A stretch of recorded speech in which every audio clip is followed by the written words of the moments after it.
The dominant Aristotelian worldview of the early 17th century held that all human knowledge is acquired strictly through the physical senses. This doctrine asserted that the intellect contains nothing that did not originate in sensory experience. The emergence of new mechanist physics began to expose the unreliability of these sensory intuitions. Mechanist thinkers argued that physical bodies possess no real properties resembling our ideas of colors, sounds, or tastes, suggesting that the senses provide only a surface-level account of reality. This image shows the title page of René Descartes' Discourse on the Method. In this text, Descartes presents his central thesis. To discover incontrovertible truth, one must systematically discard all previously accepted knowledge.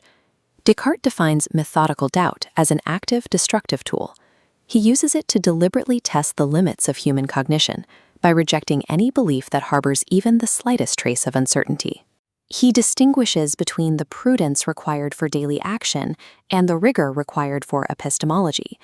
While we must assume we are awake to navigate the world, Descartes argues that for the purpose of seeking truth, we must assume we are dreaming. Because any system built on sensory data is inherently unstable, Descartes views the complete demolition of our current worldview as the only path toward isolating genuine, unshakable truth. Descartes utilizes an architectural analogy for knowledge. He maintains that a superstructure of complex ideas can only survive if it is built upon an indestructible foundation. This approach is known as epistemic foundationalism. It is a theory of knowledge where complex truths are supported by a base of basic, self-evident beliefs, similar to the structure of ancient Greek geometry. This document illustrates a geometric semicircle diagram and Euclidean proofs. These systems step logically from undeniable definitions to a superstructure of propositions. Descartes supposed all human knowledge is interconnected in this same way, applying this strict mathematical standard to metaphysics. A conflict exists between mathematical first principles and those of metaphysics. While simple geometric axioms often accord with the senses, metaphysical first principles frequently conflict directly with human sensory experience. Achieving certainty in reality requires isolating a single axiom that remains undeniable even under extreme psychological doubt. This axiom must serve as the immovable bedrock for all subsequent knowledge.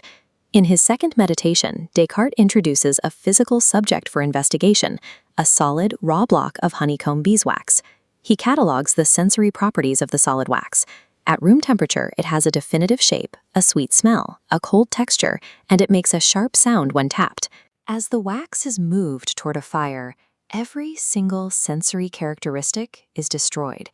The color vanishes, the shape distorts, and the sound it makes when tapped changes entirely. This creates an epistemic paradox. While the empirical data suggests this is a different object, the intellect understands that it remains the exact same piece of wax. This experiment demonstrates that the senses are incapable of perceiving the true nature of physical objects, as they only capture temporary, changing states. Descartes concludes that the true essence of physical matter is pure spatial extension. This is the property of occupying three-dimensional volume, length, breadth, and depth, which persists even as the wax's physical state changes. This realization suggests that the essence of reality is grasped through innate intellectual concepts and pure mental scrutiny, rather than through the physical senses. After dismantling the reliability of the external world, Descartes shifts the focus of his methodical doubt toward the internal mind. He introduces the evil genius, or mauvais génie, as a tool for hyperbolic doubt. This is a form of skepticism that is extreme and far-reaching, intended to push the mind to its absolute breaking point. The hypothesis assumes a maximally powerful deceiver has systematically rigged our cognitive wiring to lead us into error. This level of deception calls into question the most transparent truths of arithmetic. It raises the possibility that every time we add 2 and 3, we are manipulated into falsely believing the result is 5. The same doubt applies to basic geometry. Under the influence of such a deceiver, we might be tricked into believing a square has 4 sides when the reality is entirely different. In this state of total epistemic ruin, neither the universe nor the rules of logic objectively exist. only the act of thinking remains. Descartes identifies the singular, irreducible variable, the phrase cogito, ergo sum, or I think, therefore I am.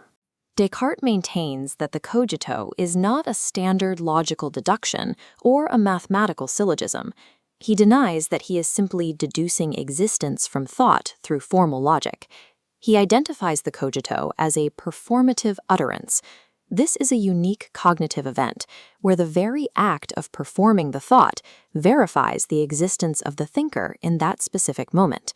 This creates an existential certainty that defeats the demon. While a deceiver could make me think falsely about the world, he cannot bring it about that I am nothing so long as I am thinking. The cogito is immune to the evil demon's power because the very act of being deceived requires a subject to be the victim of that deception. Even a deceiver of supreme power cannot manipulate a mind that does not exist. The occurrence of doubt itself proves the existence of the doubter. Descartes calls this the Archimedean point. It is the immovable bedrock required to begin the construction of a new, certain system of knowledge. This certainty only guarantees existence insofar as the subject is a thinking thing. Descartes purposefully separates this mental existence from the existence of the physical body, which remains subject to doubt. The cogito provides the epistemic standard of clarity and distinctness. Clarity refers to a perception that is present and accessible to an attentive mind, while distinctness means the perception is so precise it contains nothing but what is clear. Descartes intended to use this standard to reconstruct his world. He argued that if a non-deceiving God exists, then what we perceive clearly and distinctly must be true, allowing him to eventually validate the laws of physics and geometry. By surviving the ultimate destruction of reality and logic, the cogito provided the first item of certain knowledge. It established the stable starting point Descartes required to argue that the human mind is capable of apprehending the true nature of the universe.